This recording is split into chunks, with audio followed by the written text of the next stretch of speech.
5, 4, 3, 2.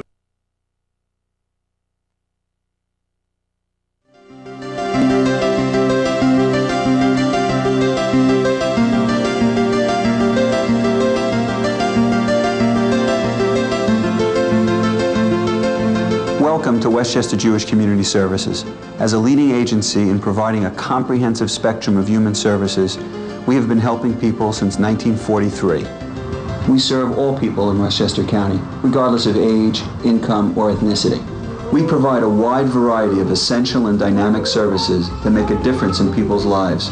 Children, teens, adults, and senior citizens are served by our network of programs located throughout the county. When people come to us for assistance, they become part of the WJCS family. Our highly trained and skilled staff focus on you and your family and are committed to becoming your partner in finding solutions. For more than half a century, we have been connecting people to services that help them overcome mental, physical, or emotional challenges. WJCS is here in your community when you need us. Welcome to the Ways We Care of Westchester Jewish Community Services. I'm Dale Wang, Director of Community Relations. WJCS is funded by government grants, private individuals, foundations, corporations, UJA Federation, and United Way. WJCS is well known in Westchester for being in your community when you need us. With programs and services for people of all backgrounds, age groups, abilities, and financial status, we help people from Yonkers to Yorktown. Whether the concerns relate to mental health, home care, developmental disabilities, or learning issues, people in our county know they can turn to WJCS for assistance. What has been less well known is that WJCS has developed an extensive array of services and programs targeted specifically to the Jewish community. These programs, funded primarily through UJA Federation and private foundations, offer our Jewish neighbors services that are sensitive to their particular needs and address contemporary issues that affect their families and their community.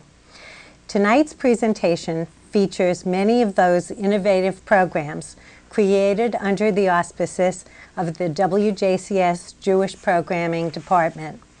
From synagogue and day school-based counseling to adoption support for multicultural and multiracial Jewish families and spiritual healing services, WJCS is in your Jewish community when you need us too, and we're going to introduce you to the people who are instrumental in delivering these exciting programs. So I'd like to first introduce you to our guests on the first half, Shari Baum, who is Coordinator of Partners in Caring. Welcome, Shari. Thank you. Rabbi Pamela Wax, who is our Spiritual Care Coordinator. Welcome, Pam. Thank you, Dale. And Silvana Trebout, who is Assistant Director of our Treatment Center for Trauma and Abuse. Welcome, Silvana. In the second half, we will highlight our efforts to create a Jewish group home for people with developmental disabilities, a range of opportunities for teenagers, and multicultural and multiracial Jewish families. So, Shari, since the year 2000, WJCS has tremendously expanded Jewish programming and community-based options in the synagogues, day schools, Jewish institutions, and one of the most exciting developments has been the Partners in Caring program. Can you tell us a little bit about this program, how it got started, and what it's doing now? Partners in Caring started just 5 years ago with one social worker being placed in one temple, Westchester Reformed Temple in Scarsdale. And out of that, we are now, almost 5 years later, we have 6 social workers in more than 25 sites, including synagogues, day schools, Jewish community centers, and now we're entering the geriatric facilities in the county. And what we do is we go in, social workers go in and meet with key staff people, rabbis, executive directors and staff, nursery school directors, youth directors, to determine how they can best use our services from WJCS. What's the thought behind putting social workers in a synagogue setting or in a, well, we could understand a geriatric center, but in a synagogue setting? Well, we are doing all kinds of things. We're providing services for groups. It could be nursery school teachers who need in-service training. It could be senior adults in synagogues who haven't really been served to meet their needs of socialization. We have current events groups that meet weekly for seniors who come. Sometimes 20 people come each week. And we have groups for teens discussing Jewish values as they mature and start to think about leaving home and going to college. So we're really entering a field, we're bringing our field right into the community where people are using us in all kinds of situations, including individual counseling.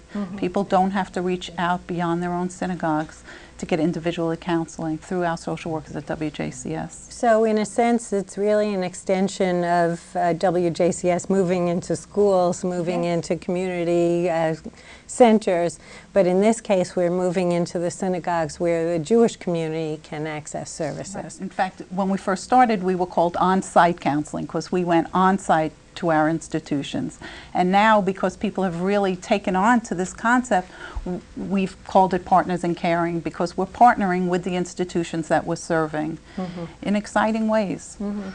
When you say partnering, you had mentioned that there is a lot of collaboration with the rabbis in the synagogues and with other parts of the synagogue establishment. Could you talk a little bit about that? Yeah, I think something that has grown in the past, maybe in the past 2 years, when we first had the concept of this program, it was to take a social worker into a site, whether it be a synagogue or a Jewish community center or a day school.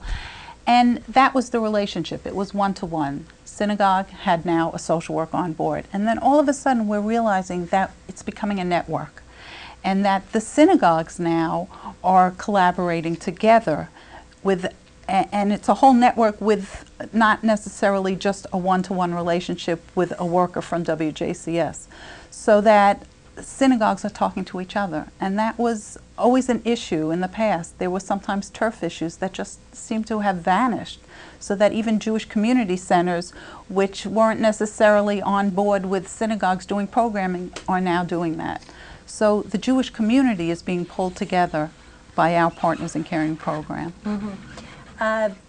Tell me a little bit about the types of workshops that you're doing. You had mentioned some interesting ones like tattooing and piercing. And so what are the other types of things that people are asking for? We've had, that was one program that we had last year that was, we were asked by a synagogue to do a program on the Jewish aspect of piercing and tattooing. What is the feeling? And we partnered with a rabbi of that particular synagogue. One of our social workers did a workshop for the kids as well as for the parents.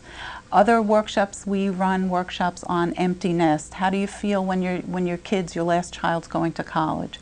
We have many times been asked to do programs on sandwich generation, which is a really, really big, hot topic now. And as we now plan for next year, we're being asked to do that in a lot of sites. We offer bereavement groups. We offer support groups for divorced and separated. We offer workshops on how to raise resilient children using Jewish values. And we are doing teacher training for nursery school teachers.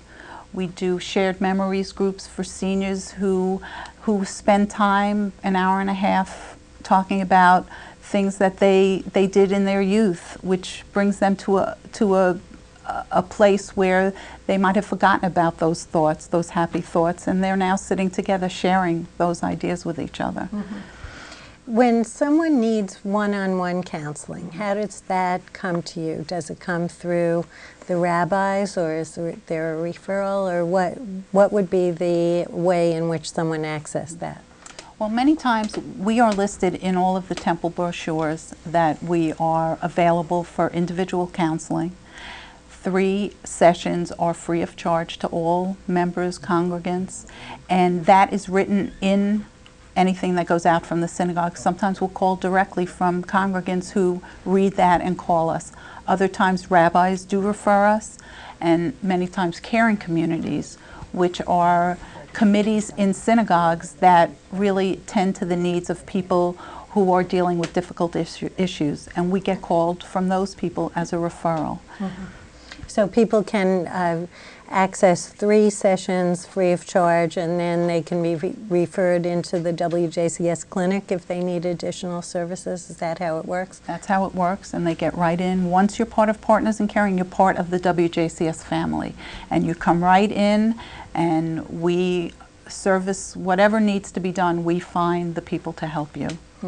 No waiting. So in a sense then, Partners in Caring, being in somewhat almost 25, 26 synagogues now, all of those people who belong to those synagogues and JCCs and day schools are part of the WJCS network. Yes. Yes.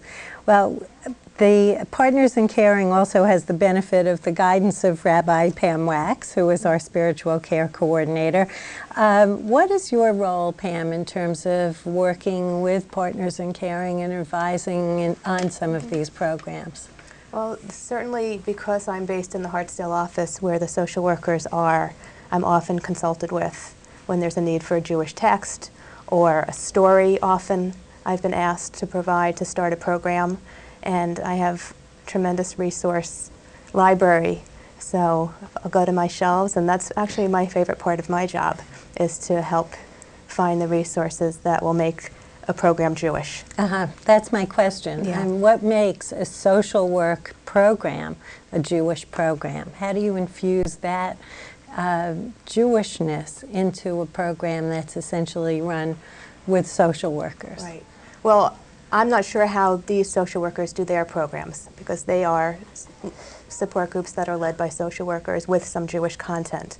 The programs that I lead through the Healing Center, which are spiritual support groups, really have the flavor of Jewish spiritual support groups. And that colors the all of the sessions, in that we begin and we end with a spiritual story, a meditation, a song, a teaching, and because I'm part of a team working with a social worker in those groups, whatever Jewish teaching might help facilitate the group, I can offer throughout.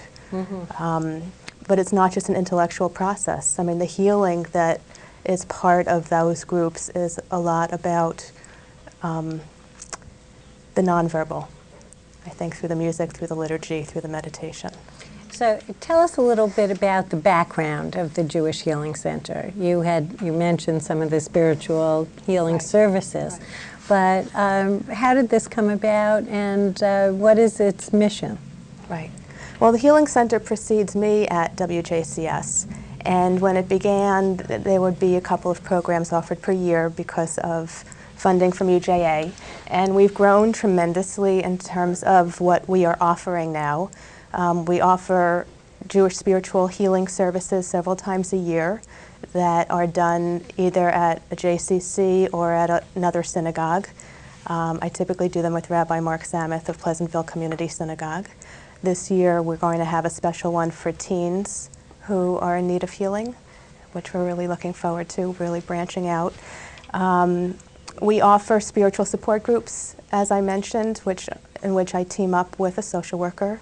Coming up are divorce groups, bereavement groups, a sandwich generation group, a group for parents with estranged children, a spiritual journeying group for those who are ill, which is also a new offering. On top of that, other programs that we develop. Program on advanced directives and healthcare proxies, a program on looking forward to the high holidays and YouScore, a particular bereavement program focused on the holiday, and a very exciting program coming up in November that we're calling The Legacy of Noah, which is falling during the week of reading the Torah portion about Noah, who was the first vintner.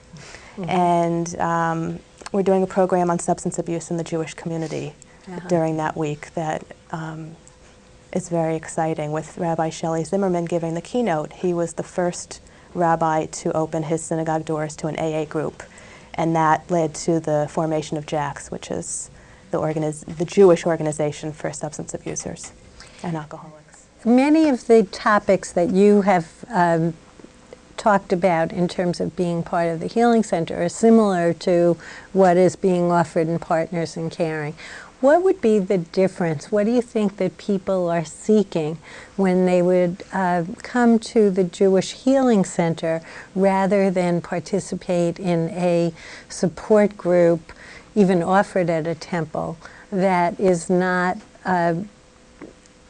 based in Jewish text or with a Jewish tradition? Well, there have been people who've come to our groups who have said they were not spiritual, and may have gotten as much out of going to a different group that did not have that content. And yet, the evaluations consistently say that they appreciated having two co-facilitators and different perspectives. And there are some people who are searching spiritually, and for them to know that Judaism is a religion about healing is so important. In the book of Leviticus, which we love to hate, and rabbis love to say, you know, I'm going to bring in lots of guest speakers during those weeks when we read from the book of Leviticus, but there's a very significant section in there in which the priest's responsibility is to bring those who are outside of the camp back into the camp when they are struck with a disease. And I really see that as my role. You know, whatever the trauma, crisis, disability, hurt is in somebody's life, it is through this spiritual support group often that we bring them back to the synagogue. Whereas in these other groups, these are synagogue members. I'm often dealing with people who are unaffiliated or feel that their synagogues don't or cannot support them in the ways they need.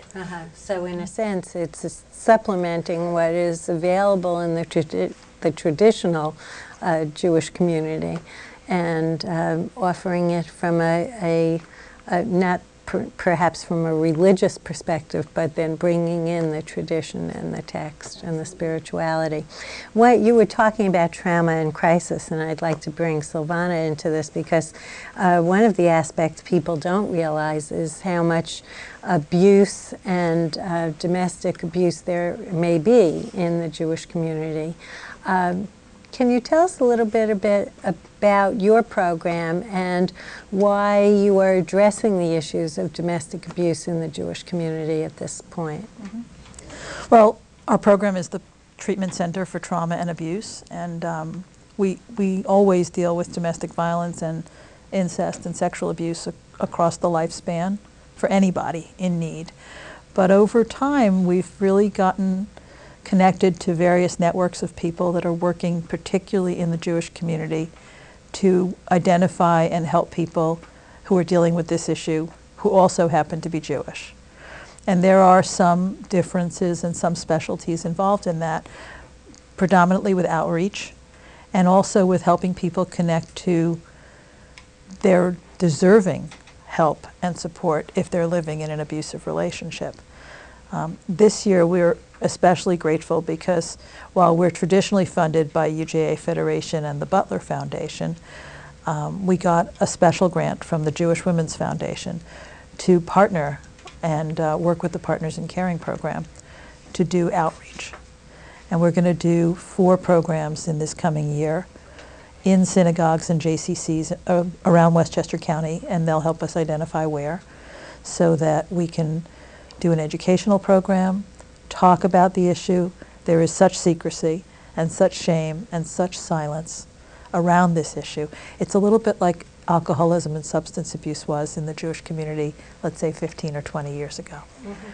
Is this grant and the extension of services into this community in recognition of an increase in the problem, or are you just recognizing an issue that hasn't perhaps been dealt with within this community? It's more of an unmet need rather than an increase in the problem.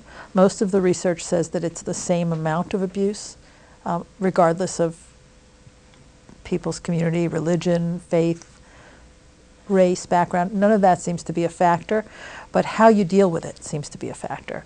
And there's the concept in Judaism of shalom bayit, which is the responsibility for peace in the home. And you can help me if I don't get this right. It's, and Pamela's been involved in, we've done some of the presentations together just to make sure that we get the concepts correctly and help people grapple with the struggle. And if you're seeing this as something that is a personal problem or a relational problem, then you're not going to look for help outside. And if you don't look for help outside, you could stay in this a lot longer than you have to. And Jewish families, Jewish women in particular, stay in their abusive relationships an average of 7, 8, 9 years. The general community is more like 5 years. So if we can help people, get out of abuse 4 years earlier, it's a great gift. When you talk about domestic abuse, is it always physical violence, or are there other forms of abuse that might be more prevalent in one community than another? Yeah, great question. Physical violence is easy. You know when you've been hit. You know when you've got an injury. And so does almost anybody who can see you, or maybe a doctor, whoever you're going to for treatment. The harder abuse issues are the ones that precede a physical abuse issue. And it usually starts with criticism, control, asserting power, taking the finances in the family and not allowing a shared partnership around finances or around child rearing or around decision making in the household.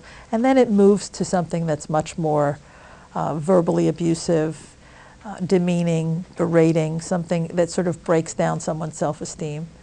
And then it can move into some kind of a threat or an actual abuse, a physical abuse situation. And we want to get intervention as early as possible. And that's why the educational program is a great beginning, because it opens the door for people to just come and listen and just to hear what's the concept, what to look for, what are the warning signs, what you should talk about. I mean, this should be a normal conversation among anybody. How do we have healthy relationships? Right. How can we manage relationships so that they don't escalate? And when they start to escalate, how can we stop it as early as possible from escalating? Then we can preserve families, and we can preserve marriages, and we can preserve relationships, and not wait until way down the road. And the other piece that we'll be doing is we'll be talking to teenagers. And we'll invite them to be part of the discussion and the dialogue, because they're also in victimization around the same issue. And again, we do it for the greater community. This is a particular targeted outreach to the Jewish community because there are special needs. Right. I hope we'll have time to talk a little bit about the workshops for the clergy, but I want to go back to Pam. In terms of you're doing some programs about autism, and that is it's a very hot topic these days, a lot more identification again. What makes that a Jewish issue, and why are you putting it on your schedule this year for the Jewish Healing Center?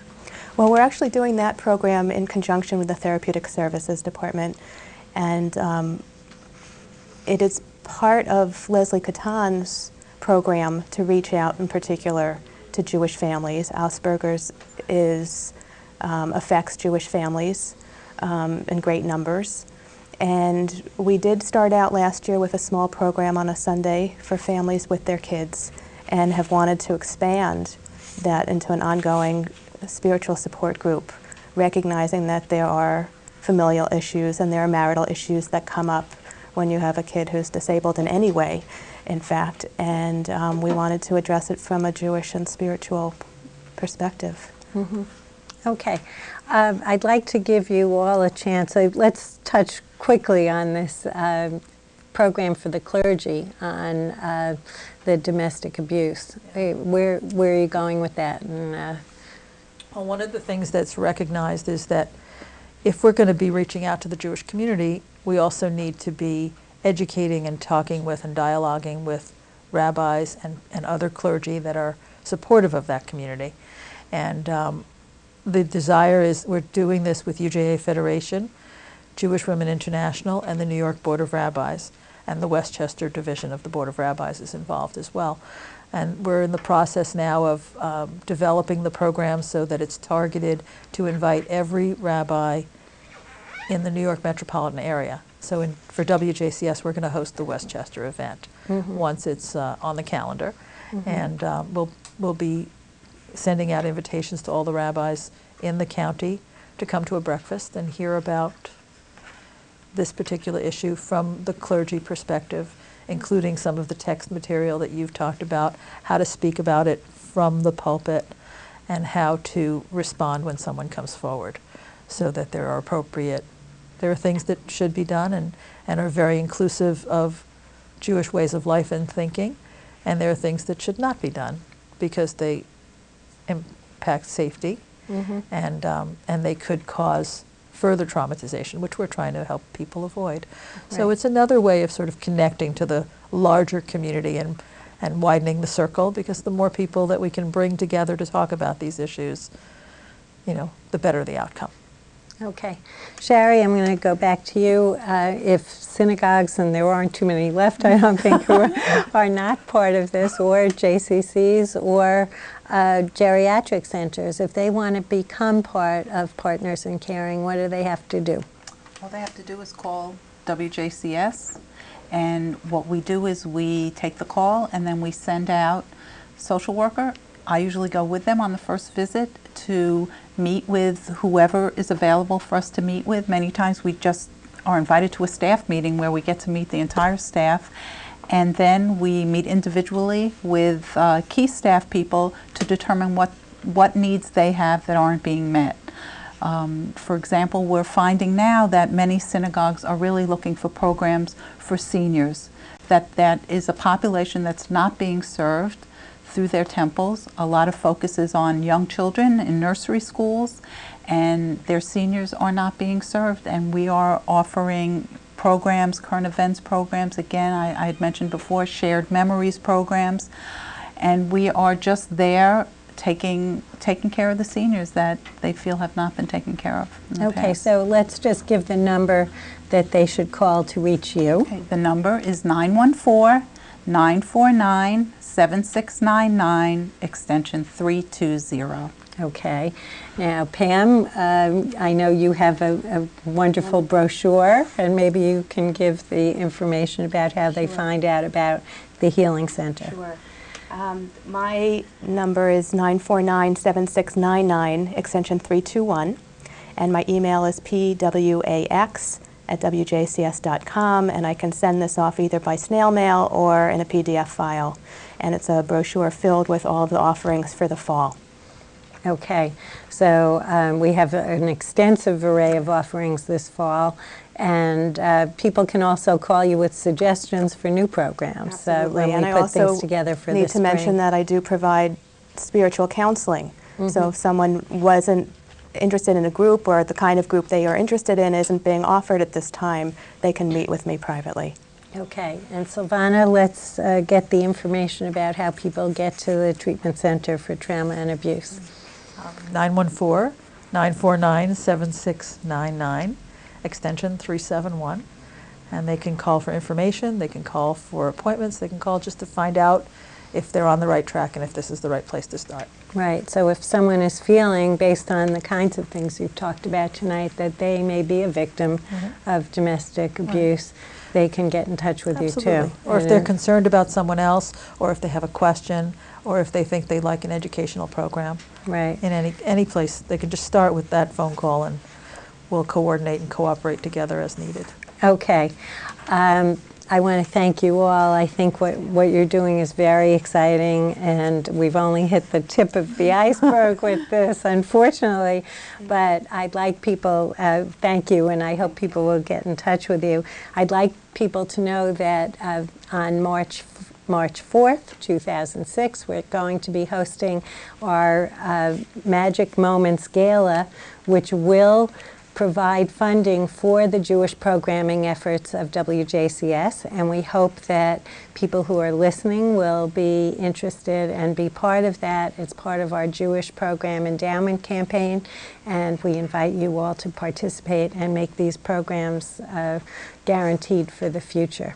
Stay tuned for the second half of our program, where we're going to talk about services for people with disabilities, teens, and some other interesting outreach programs for multiracial and multicultural Jewish families. Thank you.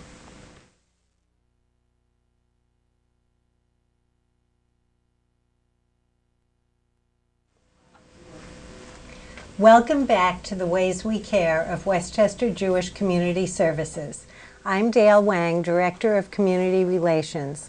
WJCS is funded by government grants, UJA Federation, United Way, private individuals, foundations, and corporations. Tonight we are spotlighting innovative WJCS programming designed to address the particular needs of Westchester's Jewish community. As is true of our county in general, the Jewish population of Westchester is increasingly diverse, with people from different cultures and people of all ages, abilities, sexual preference, and degree of religious observance and affiliation. When WJCS expanded its Jewish programming department several years ago, our goal was to help people find supportive services that were sensitive to their traditions and that welcomed them in a welcoming community.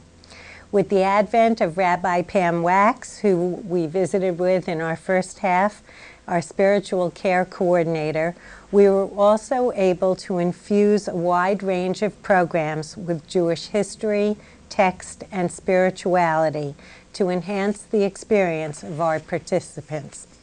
Our programming has developed exponentially, thanks in large part to funding from UJA Federation and private foundations. Among the most creative and inclusive activities have been our multicultural and multiracial programs and a project that we anticipate will lead to a group home for young Jewish adults with developmental disabilities. To give us a little bit of background about some of these and some of our other programs, I'm going to introduce you to Sandy Kellogg, who is a social worker with the Partners in Caring program. Welcome, Sandy. Thank you. And Susan Cronish, who is the Jewish Family Life Educator. New title. Welcome, both of you. Thank you. Sandy, I think High House is one of the most exciting programs that we've done in a long time, and I know how exciting it has been for you. It really has been. High House anticipates a Jewish kosher home being developed. What prompted this project? I know we have homes for people with developmental disabilities already, but it's not usual that we establish something for one group. What prompted this?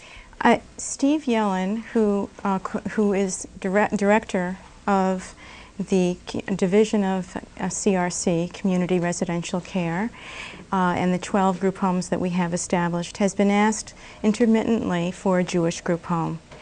And there was no way to determine whether there was enough interest that we could actually look to establish it until we set forward the grant, which was funded by UJA Federation. So my responsibility was to reach out to the Westchester Jewish community.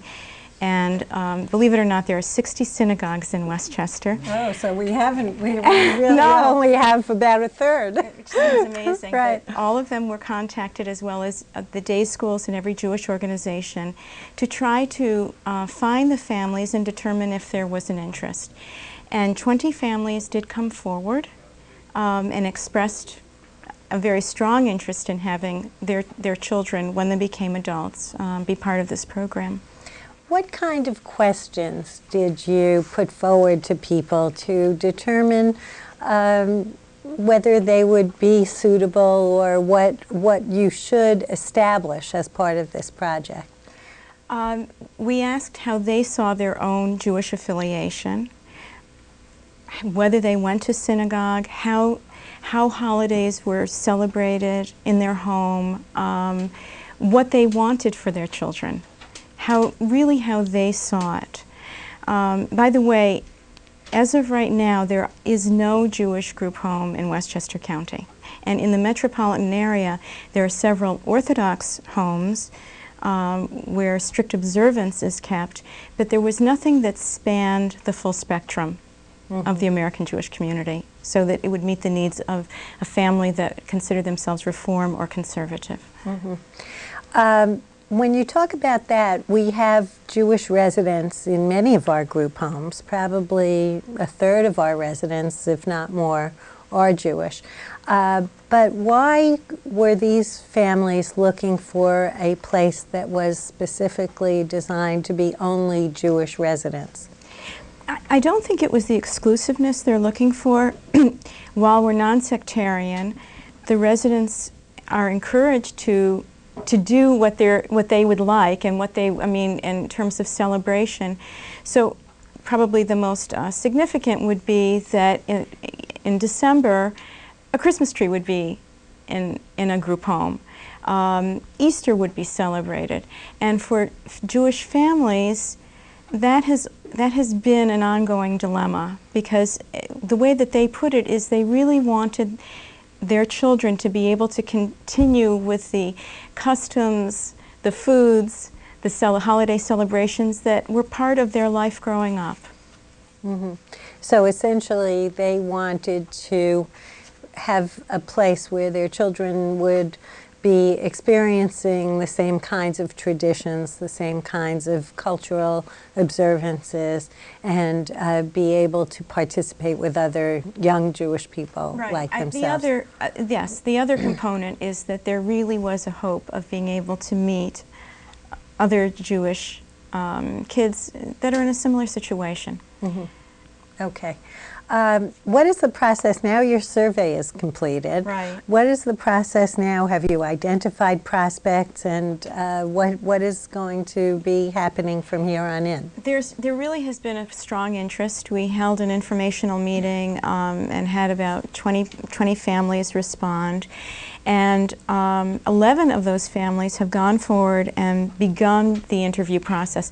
The way that it works is that anybody who is being considered for a group home, first of all, must meet county and state requirements. There's a list called the New York Cares List, which qualify them for a group residence, and it's based on their developmental needs and disabilities. So the first thing is that they would be interviewed by the CRC staff and determine that this is a good fit. Then it's about meeting, it's not just the religious needs or the personality, but up to 6 residents have to be chosen, 6 people have to be chosen that would be a good match all around, both in terms of their functioning, their needs, and their spiritual concerns as well. At that point, because the Office of Mental Retardation and Developmental Disabilities, OMRDD, who oversees all of this, requires that you come with a group in place who have, so that they know exactly what is going to be needed. At that point, Steve would then apply to get the funding to purchase a home. Okay, and then they can go forward. And then they start the process. So we are envisioning this will be a kosher group home. Correct. It will not necessarily be an Orthodox group home. It and won't be. It won't be an it's Orthodox. It will the be mandate, inclusive right. and span all denominations. Right. Right. Okay. Our mandate is always to be meeting the needs of our clients. And so the challenge is going to be figuring out ways of meeting the needs of someone who is Reform, who may have very little observant, but it's a more cultural connection, to someone who observes, more strictly Jewish law. Okay, and I just want to add too that this adds to other programs of WJCS that did observe holiday celebrations and things like that for people with disabilities, the Havara program and the Family Advocacy program, which got people ready, get teenagers ready to move to the next step where they might be considered for a group home. Right. I foresee that it's very likely that people who would be part of this group home could also be part of the Chavurah program. One thing I did want to stress is that the group homes are only for young adults onward. It tends to come at the time families start considering the need for a residence in late teen years, sometimes early 20s, because the other services that they've had available disappear. Right. They're not allowed to be, past 21. They can't be in an educational program, and so the families need to start thinking about different services. Right. So this is meeting a need at that time. Right. Okay. Let's move on to Susan, because your multiracial and multicultural programming has just grown tremendously. It began 3 years ago with the grant, and you have, we actually started with a conference for local clergy, and now we are really looking at a changing face in Judaism. Tell us about what you're doing. Well, the newest program and the most exciting program is the Faces of Adoption. And this is a partnership between our agency, WJCS, and the Jewish Child Care Association, Ametz Adoption. And because our Jewish multiracial, multi-ethnic program has been so successful in its third year, this was a natural extension and expansion on this successful grant. And the goal and the purpose of this particular Faces of Adoption is really to take experienced families, Jewish multiracial, multi-ethnic families who have been through the adoption process, and have them match up, be introduced and matched up with families who are thinking about embarking or already in the process of a multiracial, multi-ethnic adoption. So I want to just step back a little, because the adoption's the newest part of it, but it really came out of the families that you were seeing as part of your multicultural programming.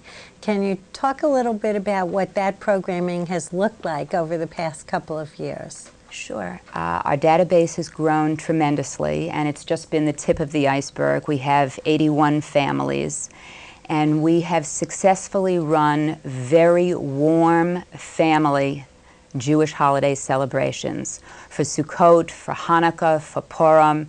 And the interesting thing that happens at these programs is that there is an automatic connection and bond that we see that just seems to happen both in terms of the children, the families, and really for the adults, a connection, a socialization for them, which is very powerful. So these are families that, the traditional Westchester Ashkenazi family came from Eastern European background. And over the past several years, we've noticed a lot of intermarriage, a lot of children from different cultures that have been adopted into the Jewish families. So it's really changed the face. That's right. And these celebrations, do they differ in any way from the traditional Sukkot celebrations? What do you bring in that addresses the needs of these families that are more diverse? Well, I think part of what we bring in is we look at Judaism, and Jewishness has really been a mosaic in a sense forever, going back through history. So what we try to do, there are Jewish communities that have existed, there are Jewish communities today from around the world, so we try to honor and bring that in as part of the evening, whether it's music from different parts of the world, whether it's certain kinds of food, and some of the customs like our Hanukkah celebration last year at Pleasantville Community Synagogue, We had Indian Jews come in. They celebrate Hanukkah differently. They came with their Hanukkah and their coconut oil, and they showed us how they sing their Hanukkah melodies and how they light their menorahs. It's quite different than what we're accustomed to, as you say, as Ashkenazi Jews preparing for our Hanukkah lighting. Right. So it really expands the definition of what is a Jewish family. You said in this upcoming year you're not doing as much of the holiday celebrations, you're focusing more on learning. How will that look? What are you anticipating for this upcoming year? Well, I think, again, because we needed to really form a connection within the group, I think the family holiday celebrations that were very social were critical during the past 2 years. But what we're starting to see is that a number of families, and it may be a smaller number than our group that attended past events, are wanting to learn more. So for example, instead of doing our typical expanding our Sukkot event, which we did the last 2 years, we are doing a learning, sharing Shabbat over a Shabbat meal at Temple Israel in New Rochelle in September 9th. So we're going to be looking more closely at the blessings and the prayers. And this is not something that the rabbis or I have come forth with. This is what we're hearing from within. We're also looking forward to creating a Haggadah, a learning Haggadah, and a learning Passover. And this is part of, I think, bridging the gap and creating, almost moving to the next step of feeling more comfortable with Jewish ritual and potentially being Jewish. And I see that you've also reached out and found an advisory committee so that you're getting input from the families themselves at this point. That's been a very exciting new thing that's happened in the third year, and I think it's time. We really need people within the group to come forth and help chart the course, what lays ahead. And we're still looking for new members. This is something fairly new, but we have a great group of a few people. They have been involved in some of the overall planning, and they are actually helping delegate the tasks for our upcoming fall programs. Right. Now, I will let you go back to the adoption for a minute. I was very excited to tell you about that. So the adoption was really an outgrowth. Obviously, some of these families have had the experience of adopting, and that's what's made them multicultural. And now you're inviting them to share their experiences with new families that may be going through that. So what are you looking for in terms of what are you going to be offering to those people who participate in this program? To the mentoring families or to those who are just, to both? Well, one of the things that I'm getting an enormous amount of calls, both from within our existing group, but a number of mentor families are coming out of the woodwork and really want to give back and share and help. And some of them have children who are 5 years old, and some of them have children that are 12 and 18. And so what they can share in terms of not only the adoption process, but what happens thereafter, what are some of the issues about identity and acceptance. The issues for a family with a 5-year-old obviously may be very different than what a family has to share when they have a child who's 12 or 15. And so many of these mentor families are saying, really all of them, they only wish that when they were going through thinking about adopting multiculturally or going through the process or even after the process, they only wish that they had had an adoption guide or a mentor to help them ease some of the challenges. Right. So they are really reinforcing the potential benefit and reward and our hope about what this program is going to be and how it's going to unfold. Right. Well, that's a beautiful extension of what you've already been doing.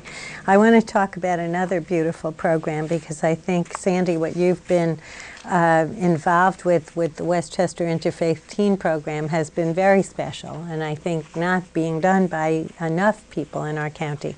Tell us a little about the program and how it came about and what your goals are. Sure, I'm very pleased to be part of it, and I'm sorry that Shazia Hassan, who is also a social worker, actually in our Family Matters program in Yonkers, was not able to be here tonight, but we've been doing this together. There are two things that happened. One is WJCS after 9/11 became very much aware of the potential for prejudice, and it was happening, and Shazia actually did get involved in Lower County in trying to create some educational opportunities for people to learn more about Islam, and to try to deal with both the prejudice and the bigoted, the comments and acts that were happening. We also had an employee at WJCS whose niece was killed in a terrorist attack in Israel, and as a result she initiated wanting to have a grant, again funded by UJA Federation, that would address the issues of prejudice, but also to try to create a greater respect and deepen understanding among teens, so that our only requirement was to involve Jewish and Muslim teens. And through Shazia, we worked with AMWA, which is American Muslim Women's Association, who has really done excellent work throughout the county. They have numerous programs to educate both adults and teens about Islam, bringing people together. It's not just Jewish and Muslim, but there are many Christian, there are many clergy that have been involved. And so there is an enormous amount going on in the county. Being good social workers, Shazia and I did not want to be duplicating service, but really wanted to be looking for opportunities that were of real value. And we found one, finding a natural, combination. In northern Westchester, there is an Islamic school, which is called the Islamic School of Upper Westchester, which is actually serving a lot of people throughout the county and Putnam County. The principal is Malika Niazi. It's housed in the Presbyterian Church of Mount Kisco. When I was asked to speak to the confirmation class of the Presbyterian Church about Judaism, because the confirmation class learns about other faiths, I learned that they were already partnering with the Islamic school. And so I asked if they were interested in trying to find some collaborative effort. We involved Temple Bethel of Northern Westchester, which is in Chappaqua, because the kids are basically attending the Chappaqua schools, all three groups. And so we brought them together and said, is there something you'd like to do?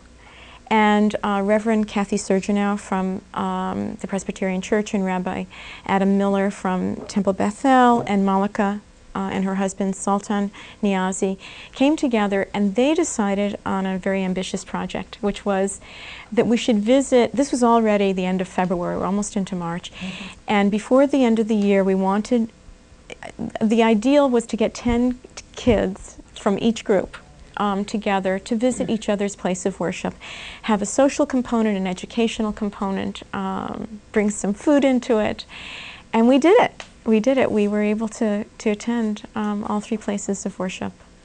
So essentially the goal was to expose the young people to the different cultures, to create a basis for communication and understanding among them. To begin a dialogue. And the kids were really surprised at the similarities as well as the differences. But some of the kids may socialize, some don't in school. So this was really, they may know each other, just by name, but this was really a good opportunity to go beyond that. And the thing that they liked, because we asked them to fill out evaluation forms, what they liked most was really just getting to hang out together. What teens enjoy anyway. Right. But this gave it a different perspective and something that they could really, I guess we hope that if we expose our young people to these types of experiences, that as they grow, they would also bring that sense of tolerance, that understanding Exactly. to That their this is- futures. We really hope that this is something that they will always keep with them. And I certainly have grown tremendously, not only in my understanding of Islam and other faiths, but all the sensitivities, all the things that go on, and how we need to be more conscious of the things we say and how we approach people. And it's kind of like we can't give up. This is really, back to the Jewish part of the programming, this is Tikkun Olam, which is repairing the world. So we certainly know what it's like to have been victims of discrimination, Yes. and the Yes. sensitivity to Yes. the fact that people of Muslim faith could be exposed to that is something that we're very sensitive to ourselves. Well, what do you anticipate for this year, quickly, because I want to go on to our... We're looking for some educational opportunities. We may be doing some social action projects, but again, we're going to empower the group itself to be deciding how they want to proceed. Okay, so we hope that these teens and maybe new teens will join Correct. Yes. in creating new projects for Yes. this year. Susan, talk quickly about Operation Mitzvah. Your project also deals with preteens and teens. Well, it does, and it also deals very much with Tikkun Olam, repairing the world. Operation Mitzvah is a very fitting project for WJCS, being that we're the largest social service agency in Westchester. And what the program is, we basically serve synagogues and pre-bar and bat mitzvah families, and we act as a placement agency in a sense. We make finding hands-on community service projects easy for kids to hook up with, and we're kind of the middleman.